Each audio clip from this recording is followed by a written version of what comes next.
We are back live right here on Gone Fishkin, and I'm very excited right now because for the first time ever on camera and for the first time ever in studio, I have Cisco Adler, someone that I have looked up to for years. Not only is he a multi-platinum selling recording artist, producer, entrepreneur, but just overall a great guy, always smiling, and he's brought his counterpart Med with him as well. And for the first time ever, we have Medford on camera, for better or for worse. No. First time ever? Probably. I think It's the first time we got Medford on camera. I thought he was a regular. I am, but he didn't film. Oh, just before. not on camera. Yeah, he just started He's shooting. got a face for radio. Yeah, I got a radio face. It's all good. Yeah. Strictly radio with Let's Medford. do it. We are happy to be here. I'm going to speak for the both of us. Amazing. Yes, we are happy to be here. I'm very stoked to have you here because not only is Cisco a multi-platinum selling artist, producer, writer, and everything else, but I believe everyone in Los Angeles has been to a Cisco party in some capacity or a Cisco venue. You know what? I hope so. And if not, come on out. Hell yeah. Come on out. They're still going. I love it. So now, congratulations. Roxy just reopened after being under renovation now for a handful of months. I don't remember the exact timeline, but had the first show back on August 2nd, I believe. Yeah. Again, not a like re-grand opening. Just let's get back to business. You Hell know, yeah. It's a 50-year-old venue, but it's a 100-year-old building. Right. So every now and then we try to do whatever we can to bring it up to speed. So this was a little infrastructure, but a lot of sound. So we did a partnership with JBL and Harman on the sound for the 50th anniversary. So for when the Roxy opened originally in 1973, it was not only the place to play because it was for a myriad of reasons, but sound was paramount. And I want to bring that back. Amazing. Yeah. I can't wait to see my So we first show tested it with Medford in there just hitting the high notes. True. I was doing sound checks just the other day. It's really a sound system based on Medford. The venue is actually sounding super crispy right now. For real though. For real. Like, look, there's a bunch of reasons as an artist. There's reasons why you like to come back to venues, especially Roxy is like a stomping ground and a place where you like make your name, then you get huge, but people always want to come back. And so there's a bunch of reasons. I think sound is definitely one of those reasons. I think dressing rooms and showers are one of those reasons on the road. Yeah. You know what I mean? I think all that stuff had been upgraded this last year. Yeah, we even upgraded Med. We put a new chip in Med. Yeah. Med is optimal. I'm like smarter now. And skinnier.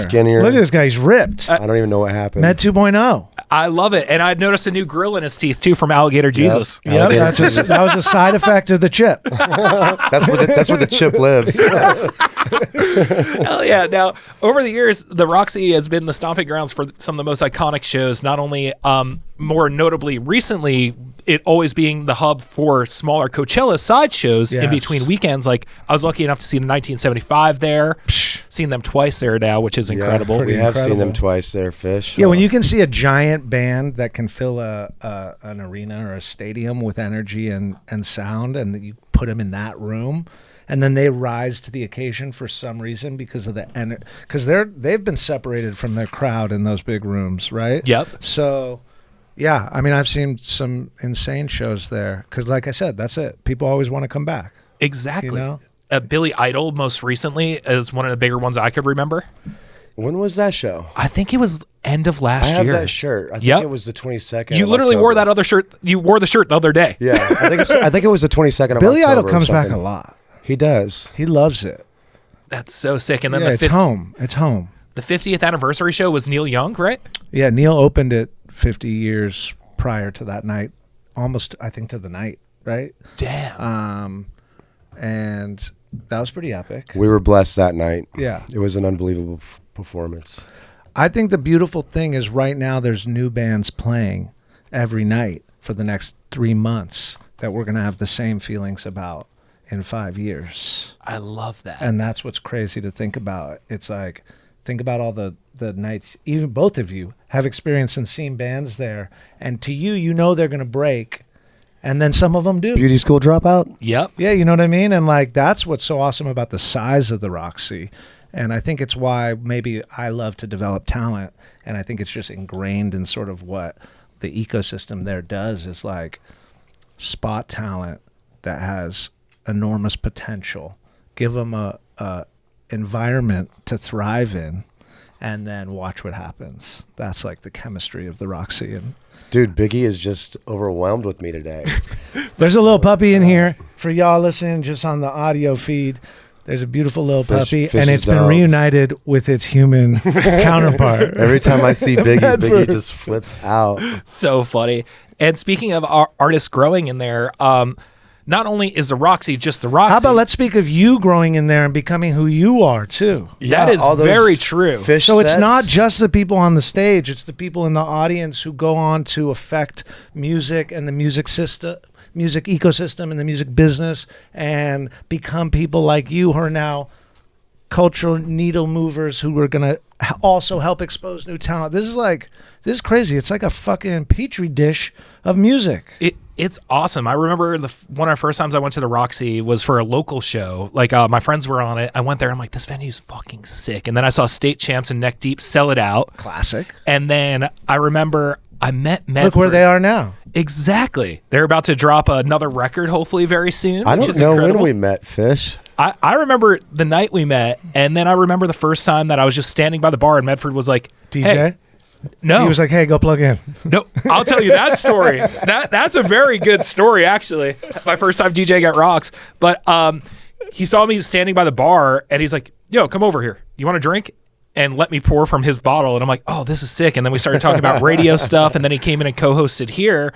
And then it was me, Lil Aaron, and Goody co-hosting from On the Rocks one night. That's the first time you DJ'd? Yep, because Med wasn't going to open, and we went to go see Shawn Mendes at the Ford Theater right after. Yeah. And We did Sean's the pop-up crew was Sean like, party. That's right. yep, and Sean's crew was like, Oh, yo, we're coming Med. back? Fish Yep. is DJ and Sean And you're like, Mendez Fish, is you're DJ. after party. Yep, literally. Love it. Aaron was like, yo, Fish's laptop's there. Why does he just DJ? And then Aaron put me on his release party the next week, and it's been history ever since. Wow. You know what I mean? I always forget the nights Imagine. that Fish remembers. Yeah. Imagine all the little stories like that over the years for 50 years of people, because we're only hearing like the musicians' stories, but there are so many. We hear some of them, but like the networking and the hellos that led to different things that started tumbling dominoes in the music world. It's Yeah, pretty a lot of awesome. artists have met each other up at the Rocks. Well, of course. Or at the That's why we Roxy. have it. It's everyone from John Lennon to Machine Gun Kelly has been up there at this point. That's true. That's running the gamut. That's officially the definition of running the gamut. So talk about that. Not only having an incubator of a venue, which is like the perfect size venue, the perfect location to know when an artist is going to break, but then basically having another vessel for artists to hang out at, meet. And it's like, for the people listening to my show, it's a Warped Tour parking lot every single night. That's so funny. And I know Cisco could definitely relate to that. I've showered in a Warped Tour parking lot in the rain. With the rain as my shower. Yeah, On the Rocks is special because it's like the little, it's the jewel of the Nile up there. It's like, it's where actually the hanging out and talking and meeting and making plans happens. Where downstairs you're just putting on your show and hoping a bunch of people love it. And then the flow kind of goes upstairs where like, that's where the deals get made. That's where things like that. I think a lot of venues have that, and the good ones do, right? Troubadour has their little thing up there. And Yeah. A lot of venues do. I think On the Rocks is super special because of why it and how it was created. It was created as a private club for a specific crew of people, and although we let we still keep it pretty keep private. it private, but you may get in if you know what I mean, if you come up. Maybe. But it's still a private club for a specific crew of people, just a new crew of people, and there'll be a new crew in 5 years, and there was a new crew 5 There's years a new ago, crew and there's coming in always a new tomorrow. crew. There's always a new gang. Yeah. Fish, you know that. Oh, yeah. And I won't lie. The first time I went to On the Rocks, I got denied at the door by Barry. That's part of joining the As you crew. should. As you should. part of That's a joining rite the of crew. passage to get denied by Barry at the door. I got denied. Barry so shut hard. down Miley Cyrus and Pat at the door one night. Jesus. Barry don't care. You don't care. Barry does not You care. don't care who you are. So wild. And now I think I'm closing in on 100 DJ sets there at this point. Are you really? I believe so. So we might have to make you a plaque or something. Oh man, that'd be so I sick. think we gotta look into that. A little plaque would be pretty fire. Yeah, I had Fish, I you're believe I gonna have freak like when you 70 see the rocks. You haven't seen it. You're gonna I haven't freak seen out. it yet. I cannot wait to go up there It looks and great. see it for the first time. Beautiful. I think I first, can't give out any secrets, but you're gonna lose your mind, Fish. I think my first DJ set there is scheduled for the 31st right now. Oh Okay, yeah, and that'll be number 100. No. Is that the party full where I seen think- like 6,000 people on it? Yeah, that's an insane I don't party know how full, we're I gonna said pull too. that party off, but we're taking it. Yeah, it's gonna be a fun. All right, we like that. So now with everything too is we've talked about the business side of Cisco and the Roxy side, but you're also a touring artist still, a very actively touring artist, and you're currently going to be playing some shows across the West Coast, I believe. Yeah, I would say I would lightly use the word active there. I'm actually starting to play again. I had a kid. I decided I like to stay home. I wanted to build businesses and sort of feed that side of me. So I took some time off. Now I'm getting back to that. And it feels good. We just sold out the Belly Up in San Diego. I think Santa Cruz at the Catalyst is about to sell out. We'll be in Malibu on Saturday. I think this airs before that. So come out to the boot, Dreamland. August 11th, you got Huntington Beach. Huntington Beach is for the U.S. Open of Surfing at Sea Legs. And it's cool because I just produced a record for Landon McNamara, who's a big wave surfer and a sort of reggae artist, reggae roots. Did his record, and he's amazing. He's incredible. Made an amazing record, and we were like, I think something different about me is that I am a producer, I am a songwriter, I get to work with all these amazing artists, but then I'm going to go out and play a solo set, and then he's going to play a solo set. That doesn't seem to express like the collaborative spirit that the music I make and we made is, and what it's about. So we're playing a combined set. We put a band together that backs us, playing some of his songs, some of my songs, some songs together, some covers, really trying to make it like a one of one. Like I want the concert to be a one of one drop. That's awesome. We're kind of in the world where the concerts are all mirror images of the last night and people are running tracks. Sometimes they're wearing the same outfit because I understand how that goes. We've all done that. But I think now more than ever, we need to maybe go into a room and experience these like jams that happen and have a life of their own, and is like almost like a collab. Like you're hyped about a fucking shoe drop, but you're not hyped when two artists get together and actually make something fresh and new. I think people will be hyped on that, and there's a reason people were hyped on it in the past. So I'm on a mission to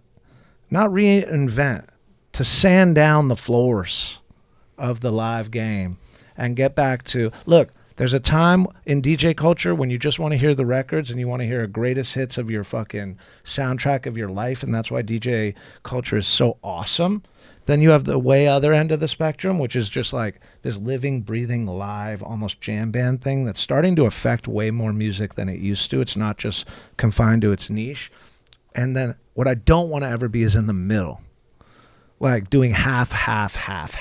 Yeah. You know what I mean? Like either just to fucking do a DJ set and turn it up and it's a party, or get out there and play and maybe you fall off the rails and maybe a song can fucking live and breathe and a mistake can happen. And like, I kind of want to live in both those worlds, not with a foot in each of those worlds. Hell yeah. And if there's anyone that could be on the forefront of it, I believe it's you at this point, because the early 2000s, obviously you were on the forefront of the Cisco and Swayze project with Corona and Lime being such an iconic song, not only for the culture, but I feel like it became a Sunset Strip anthem too. I think it was just, I mean, shit, we were in Germany and it was their anthem too. So shit just hit a chord. Yeah. That's what good music does. But yeah, I think at the end of the day, there's opportunity to put on different kinds of shows now. And I think you see that with the Sphere. You see that with like, the medium has so many opportunities to like be multimedia. Mm-hmm. And one of those is actually playing the fucking music live. Like some people forgot how to do that. Not a lot of tracks out there. Sometimes there's a time, like I said, like a lot of our Swayze stuff, like It was me and him, 2 mics, fly us anywhere, we'll drop down and we'll turn the party out. Yep. You know? But then there's a side of me that gets to work with all these amazing musicians, and like there's this lifeblood that pumps through you when you play and you don't know what's going to happen next. And I think there is a big audience of people who actually want to see that now. So that's what I'm serving. Yeah. This time. I reserve the right to serve something else next time, but this is what I'm serving this time. He's serving entertainment this time. You know what I mean? I'm serving whatever I'm cooking, and that's I what think you're it's gonna like get. it's a growth thing too. Like watching Cisco's career, because I've been working for him so long. Like he's just like changed so much of how he thinks and does things. Like you can hear it in the music. If you're not growing, like I don't want to do it. Then if I'm not growing, then I'm gonna move to an island and chill, Right. and just like fucking Captain Ron. You know what I mean? Like, or else, like, is there still territory? Yes, that's the thing. And as new technology comes and new chapters change, I'm gonna be a star soon if AI keeps You are a cranking star. out hits. What do you mean? What's your name? Like Pinky Nipple? What's your Good old swank pie out Swank here. pie? Snake Fucking- pie. I woke we up got in a the- crypto legend right here. I woke up in the Shit sucked yesterday for him.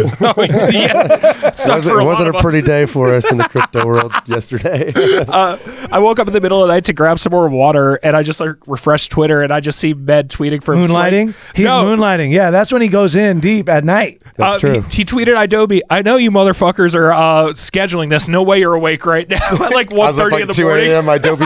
I'm up at 2 a.m. last night. Adobe's dropping tweets. I'm like, there ain't no way anybody at Adobe Radio is awake at 2 a.m. I like that. So getting back to you being on the forefront of things and kind of reinventing, refining. Let's get back to that. Yeah. So in 2020, obviously live music took a big hit. Yes. And I remember the first party that had to get canceled. It was a big heartbreak. It was the date was March 13th. I was supposed to go back to back with Rebecca Black. Oh man, for I her remember release. that. That was gonna be a good one. Wow. And so it was like, oh shit, what are we gonna do? And there was Cisco Adler. Oh, no cap. Yeah. Easily. Yeah. So talk about how reinventing literally reinventing the live show at that point. That was,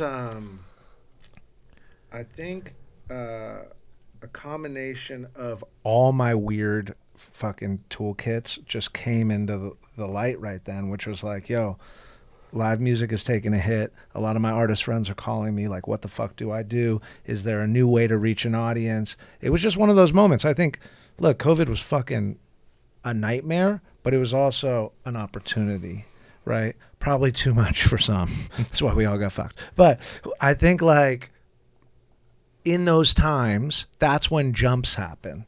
So I don't know. It's natural. I'm a nerd. I like to build technology. Like, that's not my first startup. It was just, and it's strange because I did the one before. I knew how to get this one up and running fast. And so we built it, we shipped it, we did about 450 shows. We did some of the fucking biggest ones. We did sold some really millions of special shows at tickets. the Roxy during that. I mean, I COVID was in a time. hazmat suit in the first show, basically. Like, no audience, band, me in a hazmat, like, Yeah, there's like risking my life. 6 of us watching it. Supposedly for fucking music, and like that's what I do. So I don't think it was just second nature. Like, and now I'm building a new platform for songwriters because I think that's an underrepresented group, and being one, I know what that's like. And if there was more tools to do more and better business as a songwriter, I think you'll in turn what's the equation equals more music, more good music for people. So never a bad thing. You know what I mean? So I'm building that right now. Look out for that. Yeah, man, I'm just music. I don't know. Like, I just like to build and create. Like, a piece of technology is not any different from a song to me, is not any different than a logo or a font or a podcast. They're all the same. They're all just creations. And like, I like to create.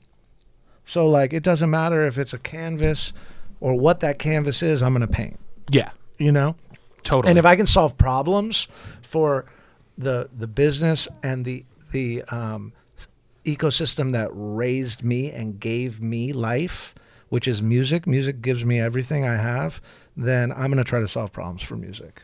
for sure. Yeah. And I think you've been doing a great job with that. Obviously, the track record shows. I mean, Mickey Avalon credits. I might have.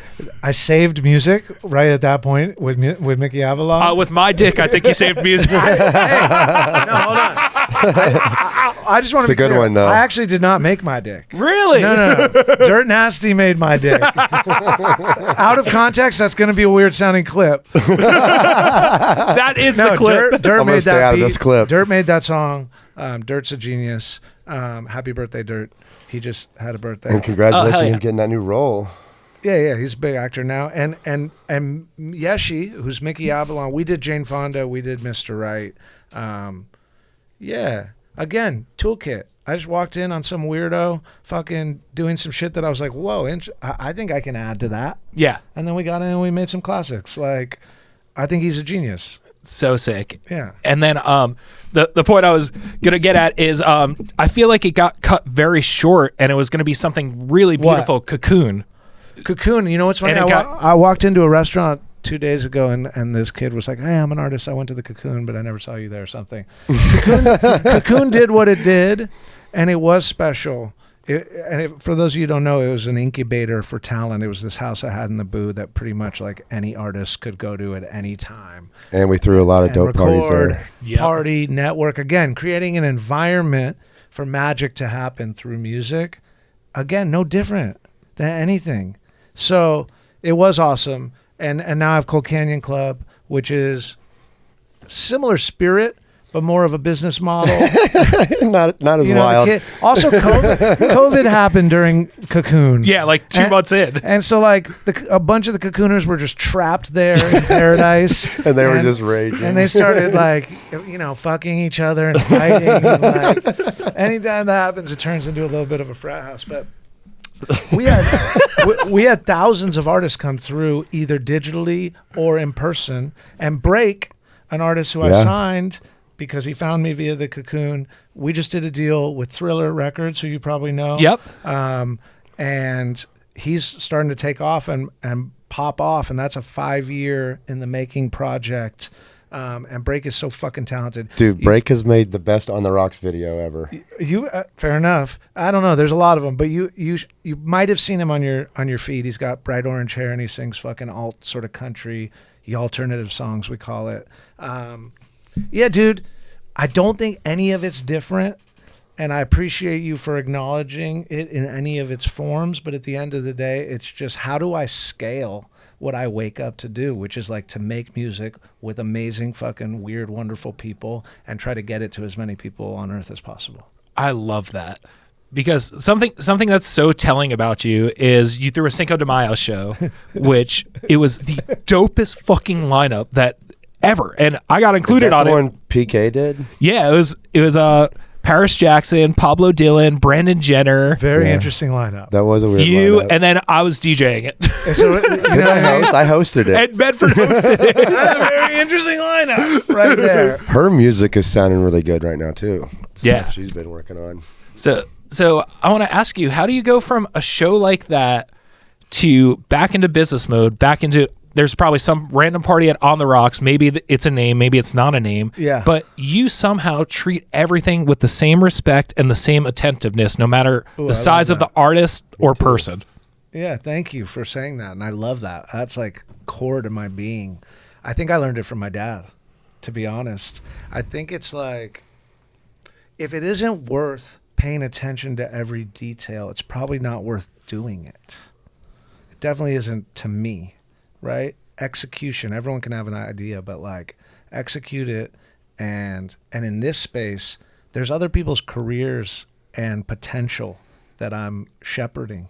And so I want to make sure they have the greatest opportunity at success.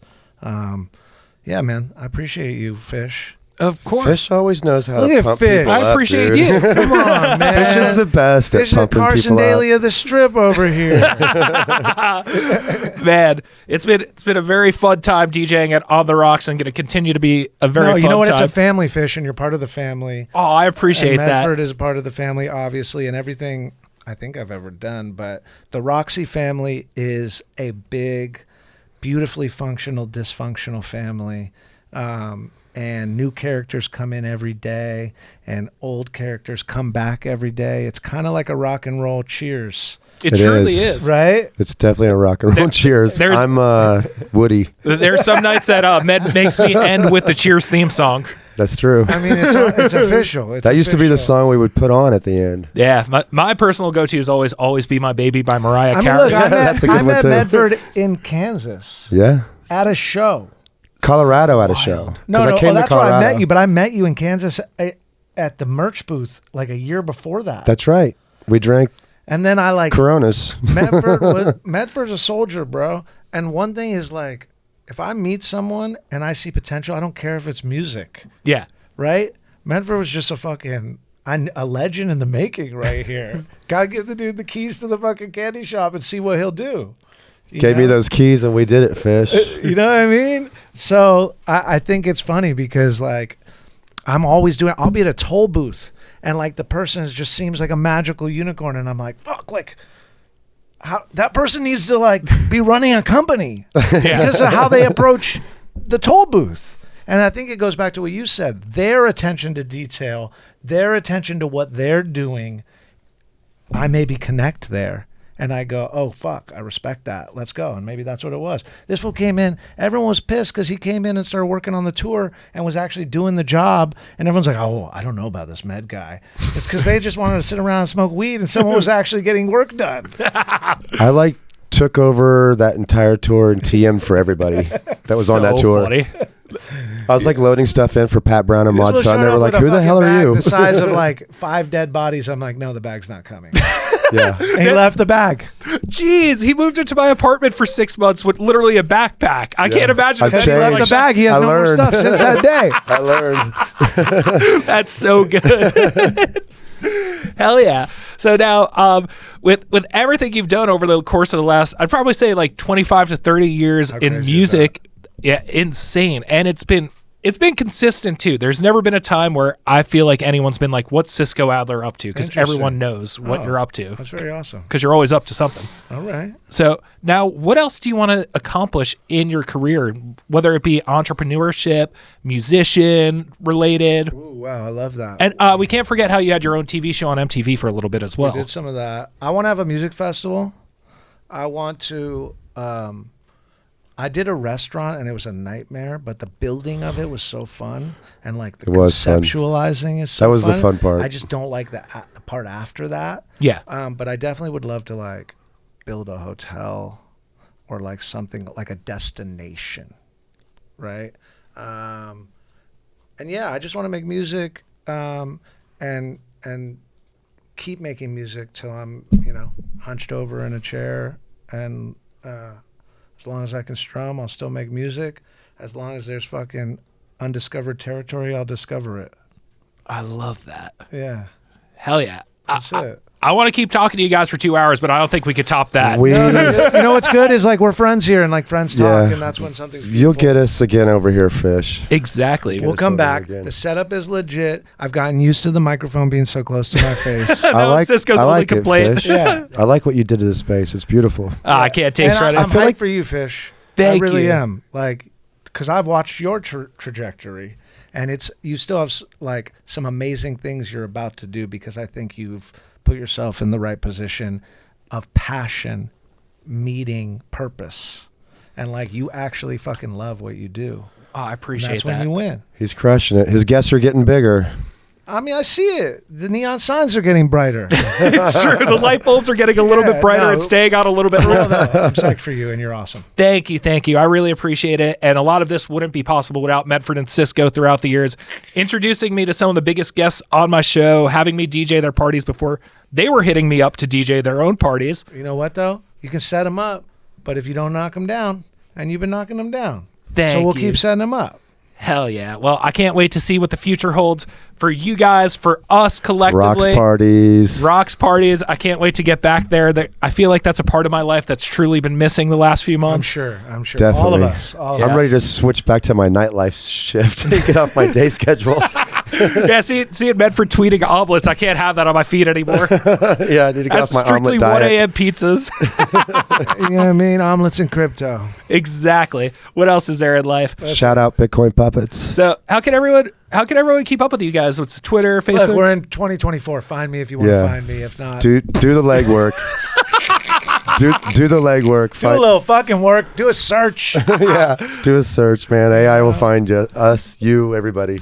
Hell yeah. Well, thank you guys so much for coming by. It means an absolute world to me that I was able to get both you guys in studio to talk Magical. about Fish. music, the Roxy, On the Rocks, and so much more. There's so much more to be had with this conversation. I feel like this is part 1 of a 7-part interview series with It you might guys be. at this it might point. Just be. Maybe. We agree. You Let's do could it. call it part 1, Fish. Let's Yeah. do it. Part 1, baby. We gotta make our way to your home territory for part 2. Let's go live from Rocks. Anytime. Oh, Hell we can yeah. definitely do live from the rocks. Anytime. Idobi, thank you for being you. Yep. Thanks, Biggie, for letting us be in here. Biggie, thanks for being awesome. Anyone listening right now, thanks for being awesome. You're awesome. Hell yeah. Thank you guys again for coming by. And I think it's appropriate to end this interview with Kiss Kiss by MGK because I think you guys are going back to the Rocks on Sunset. Because Medford makes me play it when he gets in my car. Yeah. Everywhere we go. Everywhere we go, it's just the It's my song that has ring. to be played. It's my Run ringer. that shit.